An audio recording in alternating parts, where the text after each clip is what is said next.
But today's video, we're gonna make a continuation about the betta fish farming.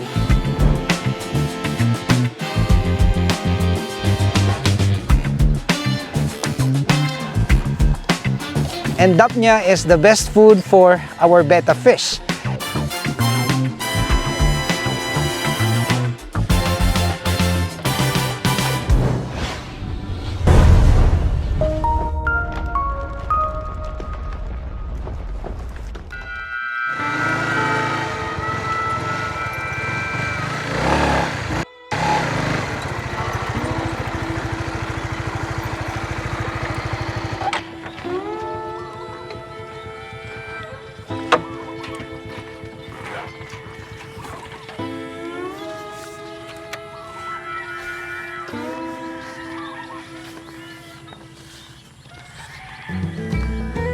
Hi guys, it's a beautiful day once again and welcome back to Dexter's World channel.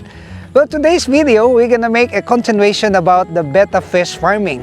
And I'm so glad that we can just get the food out of the rice field that are just very near here in our place, right at home. And actually, this is early morning activity because the Daphnias can surface from the water during early in the morning before the sun rises. And I believe in the principle that early bird catches worm. We cannot dilly-dally our time. We have to act early because we will have a productive yield if we will maximize our time. And beside me is a stagnant water right here. This area is the source of our Daphnia. And Daphnia is the best food for our betta fish. As what I have always mentioned, that giving live food to our betta would maximize our production and our breeding. And aside from this place, we also have the rice field over there, and we will engage with you this experience of catching Daphnias, and I hope that we can gather or collect Daphnias for our betta fish. And we are grooming this betta in order for us to maximize our profit. And come on, let's do these things. We will catch some Daphnias over here and over there. So we will try our luck.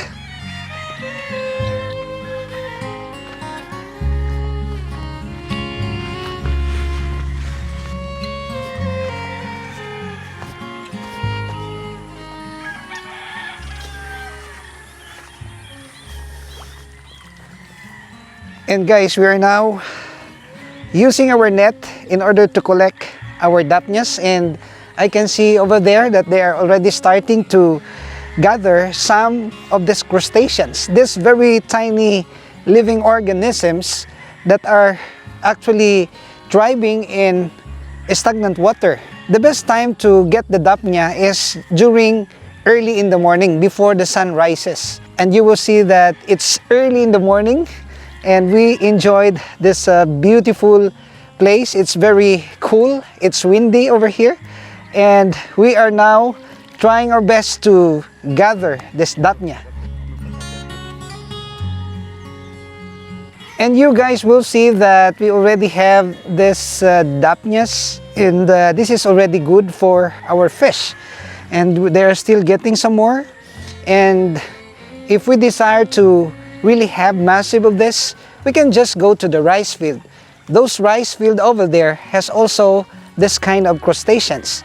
And I would like to encourage you that if you have rice fields and you have stagnant water, be keen enough to observe whether there is Daphnia or this larva of this mosquito, because these animals really would give us somehow success in fish farming. So we will put this now in this very little basin and we will try our luck over there.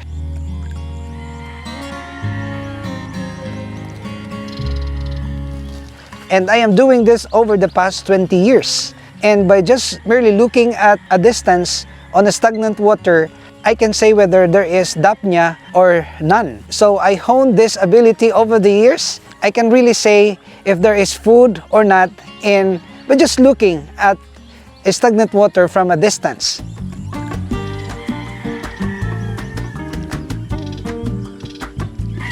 Hi guys, we're getting some Daphnia to feed our betta fish every morning. Yeah, that's true.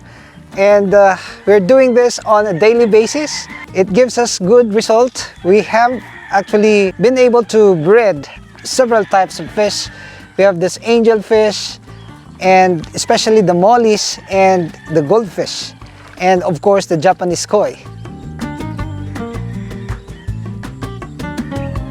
You know guys, life can be easy if you will just have some knowledge and techniques on doing things. And the simple act of breeding betta fish can be a good source of income. What is important only is we know the basic rules. We know how to breed, we know how to groom, and of course the market will just follow. If we have good bettas, then people will just come and buy our products, our produce. And we've been doing this for the past several years, and it gives us good result. So guys, we have gathered some Daphnias right here, and this is actually the best breakfast for our betta fish. And we will proceed to some other place over there so that we can get some more. So come on, let's go to the place and we will gather some right there.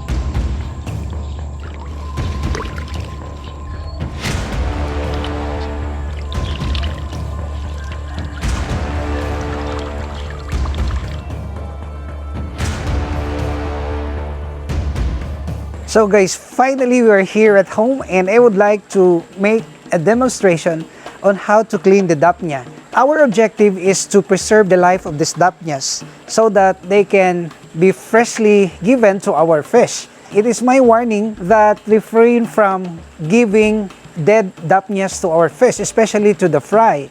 Because if they cannot consume that dead Daphnia, then that dead Daphnia would now become the source of the bacteria. So I will demonstrate to you how to preserve the life of our Daphnia. I have here two small basin and a strainer, and this is the Daphnia where we got just earlier today. And of course we have to remove all the dirt, and we will place that here. But still we have to be careful because this is a dirty water. So we cannot leave our Daphnia in this very horrible situation because this is dirty water, they're already disturbed, so we have to transfer them immediately to another container. What we will do is we will put this water here, and take note that this water is an aged water. And I would like to tell you something also, that chlorinated water is really a taboo for the Daphnias. Chlorinated water will kill all our Daphnias. As what I have mentioned, we have to preserve the life of this Daphnia. So we will pour it just like that.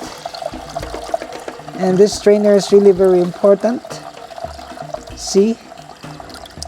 Wow, that's massive. And we have here the shell. I would like to tell you also that these eggs of the cohol are not good for our tank. So we have to also be careful because these snails would become very predator also to our fry and even the eggs of the fish. So we have to segregate that. And now we have this clean Daphnia.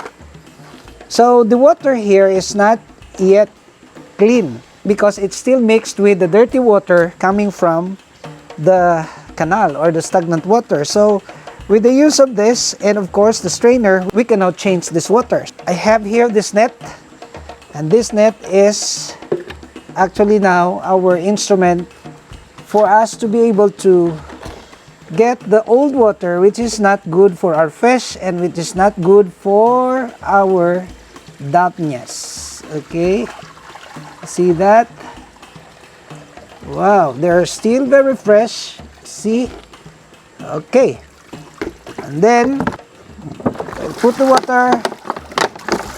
And this is our way how to preserve the life of the Daphnia. See that? These are pure Daphnias already. And we will preserve their lives. If you will use the water directly from the faucet, then all these Daphnias will naturally die. In a snap of your finger, in a twinkling of an eye, all these Daphnias will die because they're not used to chlorinated water. So we cannot preserve actually their lives.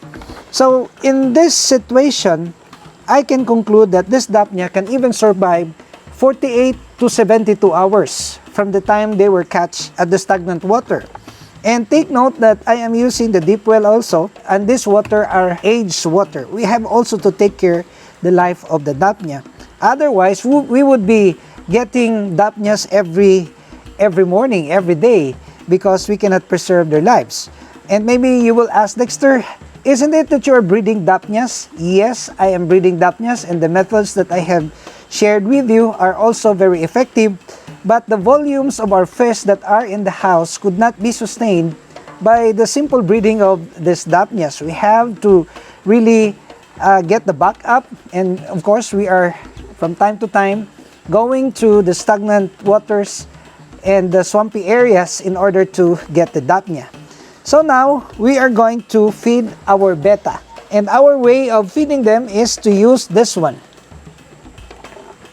We will just put some Daphnias over here with water. Of course, this is clean. We have to clean this one. And then we will press this down into the opening or the hole of the bottles. And you will see how we're going to do these things. Okay. So we will cover this one. Just like that. And then we will feed now our Bettas. Come on, let's go!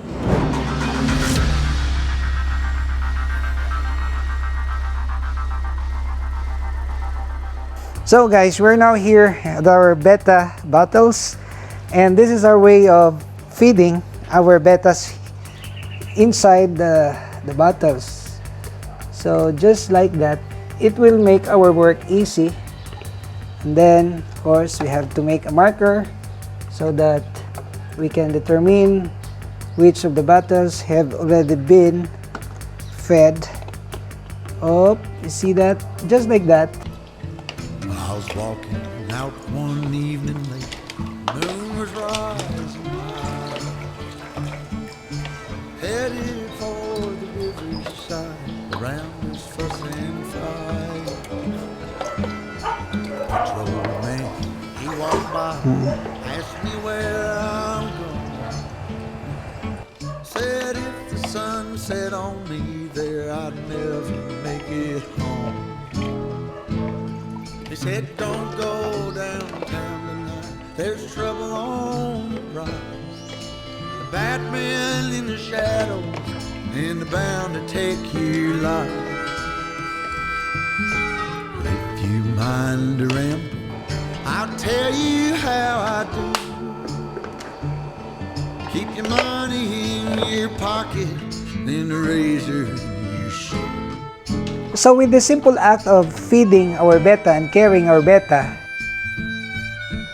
we can earn an income even without spending a lot of capital. Our capital here is just the effort and being industrious, being able to adjust in whatever circumstances that may come along the way. We have to make an adjustment and quick decisions. And these are all the things that we're gonna do in order for us to become successful in everything that we do. And in this Betta farming, as what I have always mentioned, that our capital is just being industrious and persistent, and of course we have to be consistent in all aspects. So we're gonna expect that 3 months from now we're gonna be able to sell this Bettas at the price which is higher, as much as 150 to 200 per Betta. And these are all male Betta. And I would like to encourage you, if you are having difficulty on finding your permanent job where you can of course earn an income, then maybe if you have no job as of the moment, you can also try this one, this farming of this betta. And I would like to tell you that you're gonna earn an income out of betta farming. So these are the things that we can share with you so far. I hope you are encouraged by these videos. And if you are not subscribed to this channel, may we humbly ask you to please subscribe and hit that notification bell, because we are uploading videos every 3 to 5 days. We are revealing secrets, we are encouraging people, and we want our followers to succeed with us. Only here at Dexter's World!